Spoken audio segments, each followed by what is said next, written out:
Mana yang lebih menguntungkan, kerja kantoran atau punya bisnis online?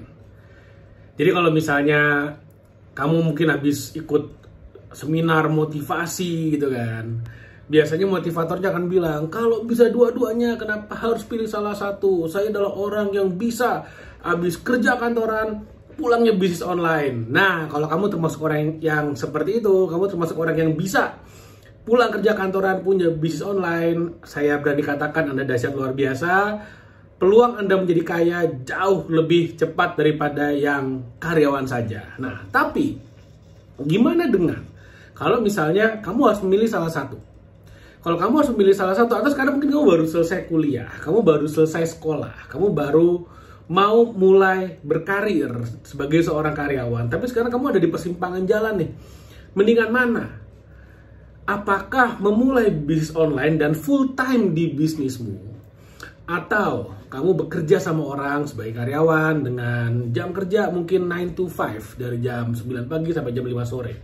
Mana yang lebih menguntungkan? Saya akan ulas dalam video kali ini, dan ini termasuk opini pribadi. Ini opini pribadi, dan saya akan coba ulas plus minus dari masing-masing. Sekali lagi, kalau kamu bisa jalanin dua-duanya sekaligus, pulang kerja, kerjain bisnismu sendiri, itu dahsyat, keren banget. Tapi kalau sekarang kamu sekali lagi pusing, harus pilih salah satu. Nah, yang mana yang harus kamu pilih? Jadi gini, mulai dari kerja kantoran dulu ya. Nah, kerja kantoran di sini saya ambil pekerjaannya itu yang gajinya tetap, yang benar-benar dibayar berdasarkan waktu kerja. Jadi saya nggak bilang kamu sebagai sales, sebagai agent properti yang mana kamu bisa punya income ratusan juta per bulan, nggak ya. Karena kalau misalnya sebagai agent properti, sebagai sales ya, itu mah enak banget sebenarnya karena potensi income-nya nggak terbatas. Tapi kalau kerja kantoran yang sifatnya 9 to 5 atau 8 jam sehari, itu bener-bener kamu digaji berdasarkan jam, berdasarkan waktu kamu bekerja, berdasarkan seberapa lama kamu bekerja. Oke? Makanya kalau di Amerika sebutannya itu hourly rate. Jadi rate atau gaji per jam. Nah, kalau di Indonesia kan per bulan, tapi tetap aja sebenarnya bisa dibagi per jam juga. Tinggal 1 bulan dibagi mungkin 20 hari kerja, lalu kemudian dibagi 8 jam, dapatlah kamu rate jam-jamannya berapa. Seperti itu. Nah, mana yang lebih penting, mana yang lebih baik, mana yang lebih menguntungkan?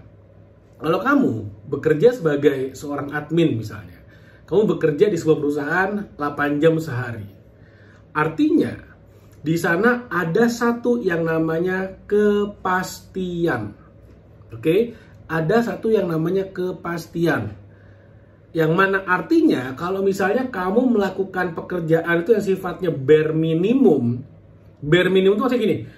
Misalnya kamu disuruh melakukan 10, ya kamu kerjain 10. Kamu disuruh mengerjakan A, B, C, ya udah kamu datang ke kantor kerjakan A, B, C. Artinya kamu layak tidak naik gaji, tapi di saat yang sama kamu layak gajian.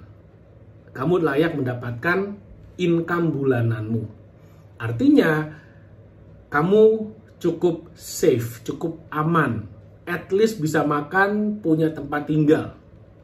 At least bisa bertahan hidup. Ini nggak termasuk yang apa ya, yang sandwich ya, yang sandwich generation, yang harus ngebantu adiknya kuliah, yang harus ngidupin orang tuanya. Nggak, saya nggak ngomongin sana. Pokoknya ini kondisi normal-normal saja. Kalau misalnya masih single, masih bujangan, berarti hidupnya sendiri saja.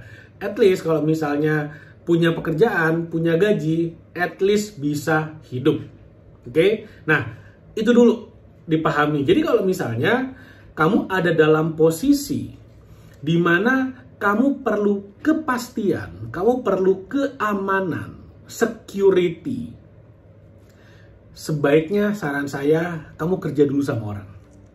Kerja dulu sama orang. Dan kerja sama orang itu juga memberikan banyak sekali benefit. Misalnya, ada kantor-kantor yang menyediakan BPJS buat karyawannya, ada uang pesangon kalau misalnya dipecat sebelum kontraknya selesai, seperti itu. Jadi ada banyak banget benefitnya, dan bisa berkarir, ada jenjang karirnya, naik pangkat dan segala macamnya, dan semua sistem juga sudah jelas, seperti itu.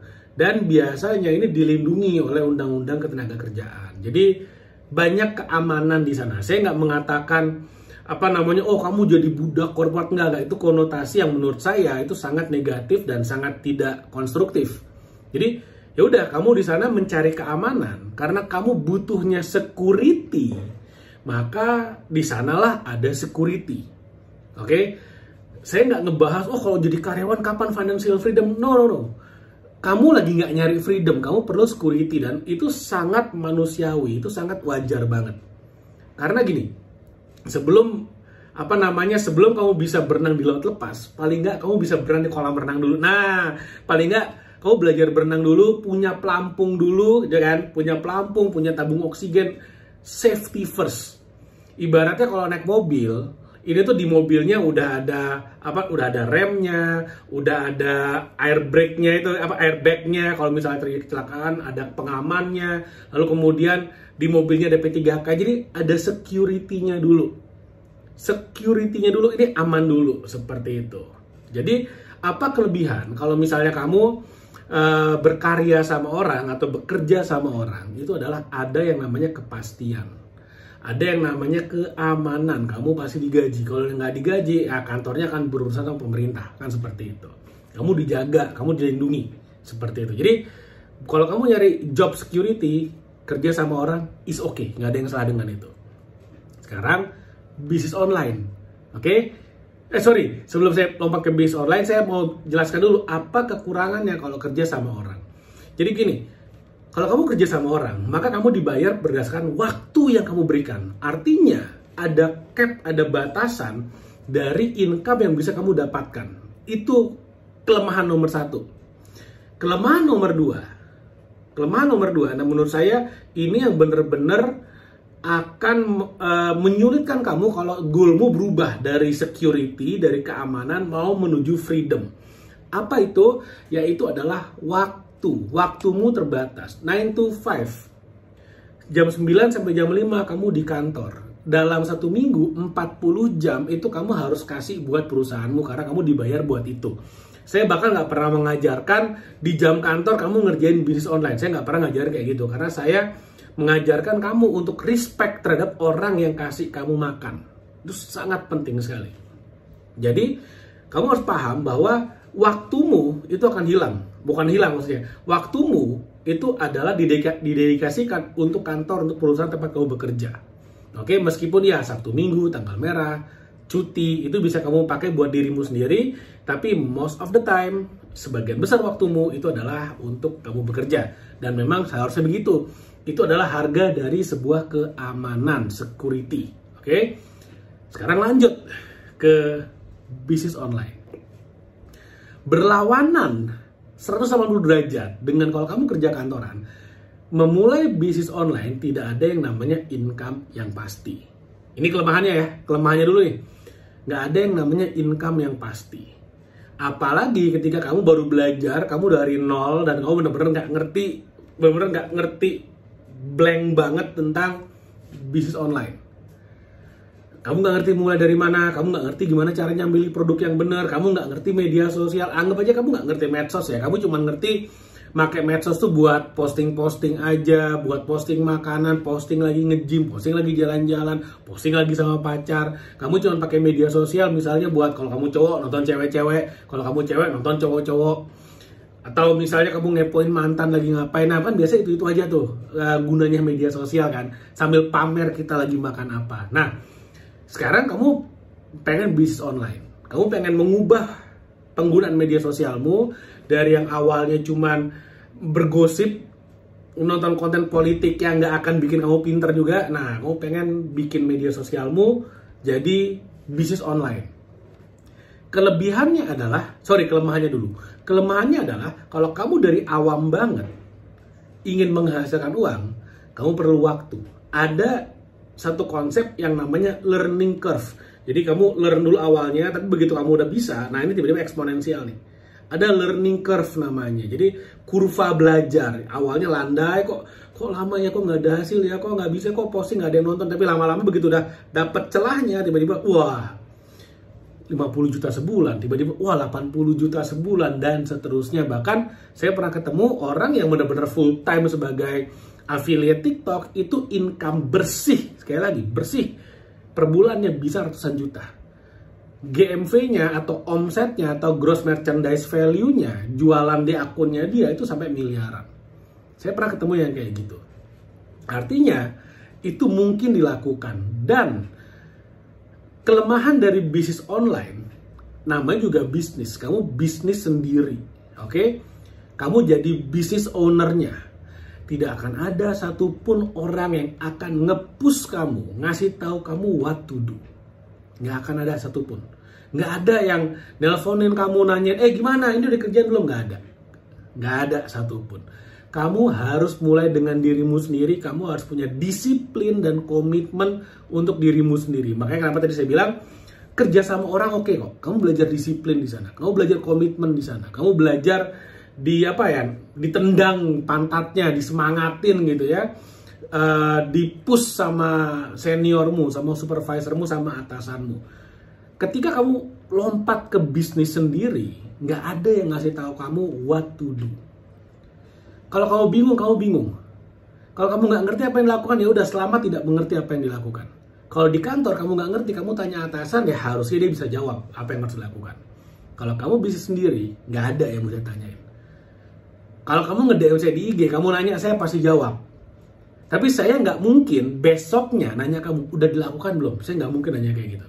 Misalnya kamu nanya saya mau nyari produk, apa tipsnya? Saya akan kasih kamu tipsnya, free, gratis. Kamu boleh nanya saya apa aja, DM saya di Instagram. Tapi saya tidak akan pernah minggu depannya nge-follow up, kamu udah melakukan belum? Saya nggak akan kayak gitu. Dan itu sebenarnya adalah masalah besar bagi orang-orang yang terjun ke dunia bisnis.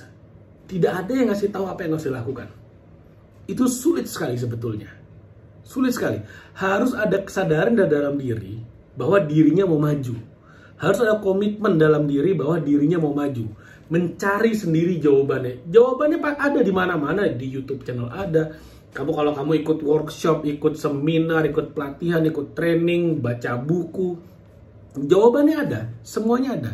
Tapi kamu harus mau cari tahu sendiri. Karena nggak ada satupun atasan yang akan nyuruh kamu untuk melakukan apapun kalau kamu punya bisnis sendiri. Itu kelemahan dan kesulitan orang berbisnis sebenarnya. Apa kelebihannya? Kelebihan kalau kamu bisnis online. Kelebihannya adalah, satu, kamu mengatur waktumu sendiri.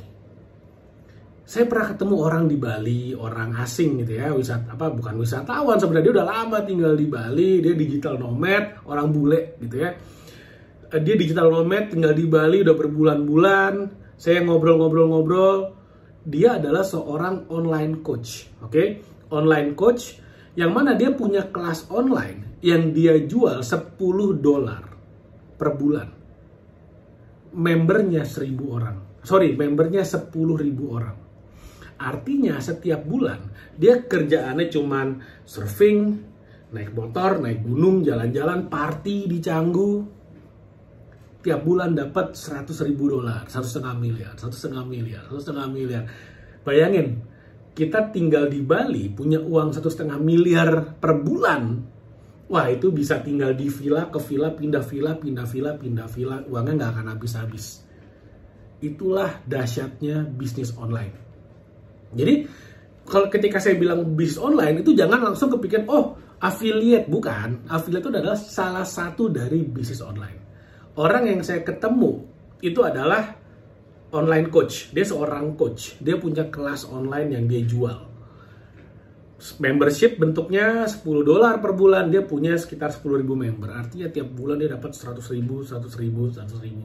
Dan itu adalah contoh bisnis online.